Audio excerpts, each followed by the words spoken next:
ये यूट्यूब आपका मेरे चैनल में स्वागत है। आज जो मूवी का मैं रिव्यू आपसे शेयर कर रहा हूँ उसका नाम है स्क्रीम 6। ये एक बहुत बड़ी फ्रेंचाइजी है जिसके अंदर बहुत सारे कैरेक्टर बहुत सारे जो पिछले जो मूवीज के होते हैं और नए मूवी के दोनों कैरेक्टर्स की जो स्टोरीज होती है उनको मर्ज किया जाता है। ये ऐसी फ्रेंचाइज है जिससे कि आप कंपेयर कर सकते हो फास्ट एंड फ्यूरियस की फ्रेंचाइजी से। इसके अंदर भी काफी फैमिली की बात की गई है। इस मूवी के जो इंस्टॉलमेंट है स्क्रीम 6 उसमें बहुत बार ऐसा बात की गई है कि ये फैमिली है, हम लोग कोर 4 है। तो डेफिनेटली मूवी का जब रिव्यू मैं आपसे कर रहा हूँ इसे कंपेयर करूंगा मैं स्क्रीम 5 से, क्योंकि जो रिसेंटली मूवी आई थी जो कि मुझे बहुत पसंद आई थी मूवी, उसके अंदर जो पुराने कैरेक्टर्स थे, नेव कैम्पबेल थी और गेल थी जो कि कोर्टनी कॉक्स ने जिसने रोल प्ले किया हुआ है। ऐसे बहुत सारे कैरेक्टर ने ना अपना रोल को रिप्राइज किया हुआ था, पर इस मूवी के अंदर नेव कैम्पबेल ने अपने रोल को रिप्राइज नहीं किया है। वहाँ पे कुछ कंट्रोवर्सीज मालूम पड़ रही थी कि जो नेव कैम्पबेल ने कुछ डिमांड किया था, स्टूडियोज उतना रेडी नहीं थे उसको पे करने के लिए। बट डेफिनेटली जब कोर्टनी कॉक्स को उन्होंने वापस लिया भी था तो उसके जो रोल को बेसिकली उनको जस्टिफाइड करना चाहिए था, बट उसको इस रोल को थोड़ा साइडलाइन कर दिया गया है। यहाँ पर कर्बी जो स्क्रीम 4 से है उसको रिप्राइज तो किया गया है, उसको मेन रोल में भी दिया गया है, बट उसका जो एक बच्चापन का जो स्ट्रक्चर है वो फिट नहीं करता है FBI एजेंट के रूप में। इस मूवी के अंदर आप एक तरह से कह सकते हो कि ये मूवी ज्यादातर ना थ्रिलर स्लैशर फील्ड विद गोर मूवी है। यहाँ पर ज्यादातर हॉरर आपको देखने नहीं मिलेगा, बट डेफिनेटली इस मूवी के अंदर जिन्होंने जो टेंशन बनाया रखा है बहुत सारे सीन्स के अंदर, जैसे कि ट्रेन का जो सीक्वेंस है उसके अंदर जो एक लंबा सीक्वेंस है कि शायद मिंडी मरेगी कि ये ग्रुप के ऊपर हमला होगा, बहुत ज्यादा उसके अंदर टेंशन बना रहता है। वो सीन आपको बहुत ही ज्यादा you will feel with like chill महसूस होगा आपको। यहाँ फिर जो रूम के अंदर जब घोस्ट फेस आ जाता है और ऐसा लगता है कि मेलिसा बरेरा का जो बॉयफ्रेंड रहता है डैनी, उसकी बात क्यों नहीं सुन पा रहे हैं, क्योंकि इस तरह से बच जाएंगे। या फिर जो दूसरे बिल्डिंग से बीच में एक सीढ़ी रख के लोग जाते रहते हैं, तो वो जो सीन है यू फील कि भाई प्लीज वो बच जाए करके। तो ये जो बहुत सारे सीन्स हैं या तो आपको डेफिनेटली आपको एज पर रखेंगे ही रखेंगे। मूवी जब शुरू होती है और जब गली में एक मर्डर होता है और वहीं से वो सीन के बाद से आपको पता लगने लग जाएगा कि भाई इसके को बहुत सारे फॉलोअर्स होंगे, बट पता लगता है उसी का मर्डर हो जाता है। तो इसमें ना आप थोड़ा तो गेस कर लोगे कि कौन सा जो मेन मर्डरर होगा, पर ये नहीं गेस कर पाओगे कि कौन इसके पीछे तुक होगा।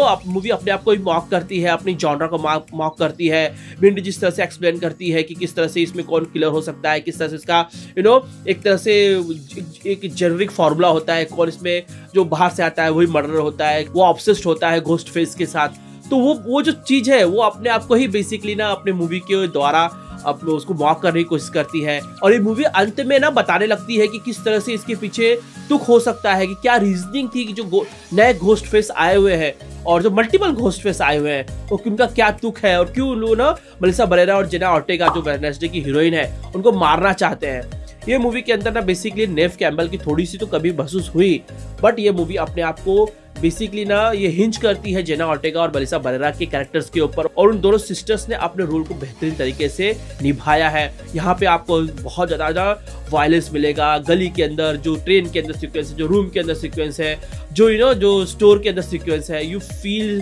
टेंशन, यू फील हॉरर तो नहीं बोल सकता मैं इस मूवी को, मैं हॉरर नहीं बोल सकता इस मूवी को, मैं स्लैशर थ्रिलर फील्ड विद गोर वायलेंस ये मैं कह सकता हूँ। यहाँ पर जो लास्ट में जो मोनोलॉग होता है, जो बताते हैं जो घोस्ट फेस कि क्यों हम लोग तुझे मारना चाहते हैं, क्यों तुझे हम फंसाना चाहते हैं। यहाँ पर जो दूसरी बात है जो मुझे पसंद नहीं आई, जब भी कोई भी लड़की या लड़का जब भी अपना जो घोस्ट फेस रहता है उसको मारने की कोशिश करता है, तो जब भी उसको समझ लो ब्लॉक भी कर दिया या एक दो फाइट मार के गिरा भी दिया, तो वहां पे उस घोस्ट फेस को नहीं मारते उन लोग।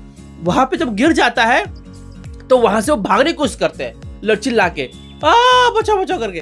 अरे यार यदि तुम वो मारने आ रहा है, इफ यू आर सक्सेसफुल कि तुम उसको मार के एक बार गिरा दो, अब उसको उसके चाकू लेके उसको मारो या कुछ और चीज लेके मारो, पैर से मारा या फिर जिस तरह से चाकू से मारा या फिर जो कोई सामान से मार रहे हो। ये कई बार सीन में ऐसा होता है। और दूसरी बात जो मेरा कंप्लेंट है इसके अंदर कि किसी भी इसके कैरेक्टर है, 2-3 कैरेक्टर्स है, उनको मल्टीपल टाइम घोस्ट फेस के आते चक्कू मारा है, उनको बार बार स्टैब किया हुआ है, और उसके बाद भी वो कैरेक्टर्स लास्ट में चर्पिंग करते रहते हैं, वो लोग बच जाते हैं। या इवन तो मिंडी का जो कैरेक्टर उसको 2 बार चक्कू लगता है, इवन जेना ऑर्टेगा को पेट में चक्कू लगा हुआ है, बैठ के अपनी बहन के साथ बात कर रही है। आई मीन लाइक व्हाई ऐसा गलती कैसे कर सकते हो यार तुम लोग।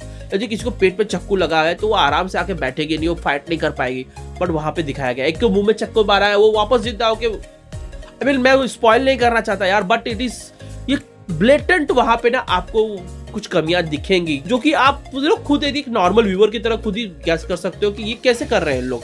यहाँ पर वहां पे मैं थोड़ी सी क्रिटिसिज्म करूंगा, बट जो इन्होंने डेयरिंग अपना एक तरह से एक स्टैंड लिया हुआ है कि ब्रॉड डे लाइट के अंदर घोस्ट फेस मर्डर कर रहा है, जैसे कि आप सोचते हो कि जब लड़कियां स्टोर में घुस जाती है तो बच जाएंगी, बट नहीं, घोस्ट फेस घुसता है और वहां पे मर्डर करना शुरू कर देता है। वो जो सीन है, जो ट्रेन के अंदर जो सीन है, I mean they feel like you feel कि भाई कुछ तो भाई फक्ड अप उन्होंने थिंकिंग करने को एक नया लेवल पर ले जाने की कोशिश की है और वहां पर चीज वर्क करती है। बट जो उसकी क्रिटिसिज्म है, वो जो लैकिंग है, जो एक कॉमन सेंस होना चाहिए कि ये इतना लगेगा तो भाई क्यों बचेगा, या फिर घोस्ट फेस को मारा तो फिर उसके ऊपर वो डेफिनेटली जो दूसरा पर्सन है वो जब इतना इस मूवी में दिखाया गया कि कोई इतना डरता नहीं है घोस्ट फेस से, और कई बार उन लोग उससे भिड़ने की कोशिश करते हैं गन लेके या फिर जो भी चीज है और उसको कॉर्नर करने की कोशिश करते हैं। तो यहाँ पर वो जो मूवी का जो सेंस है, जो सीन बाय सीन है, वहाँ पे थोड़ी सी कमी मुझे लगती है। नहीं तो ओवरऑल मूवी यदि आप थ्रिलर स्लैशर फिल्ड विद गोर, थोड़ा सा हॉरर बोल सकते हो आप, यदि उसके फैन हो तो आप मूवी को जाके चेकआउट कर सकते हो। थिएटर में लग चुकी है, ये मूवी जरूर आपको पसंद आएगी गाइस। मैं यहाँ पे अपना रिव्यू एंड कर रहा हूँ गाइस। यदि आपको मेरा रिव्यू पसंद आ रहा है तो प्लीज मैं आपसे रिक्वेस्ट करता हूँ कि मेरे चैनल को सब्सक्राइब करिए, वीडियो को लाइक करिए, शेयर करिए। मैं आप लोग से ऐसी मूवी सीरीज और ट्रेलर के रिव्यू मिलते रहूंगा। तब तक के लिए बाय।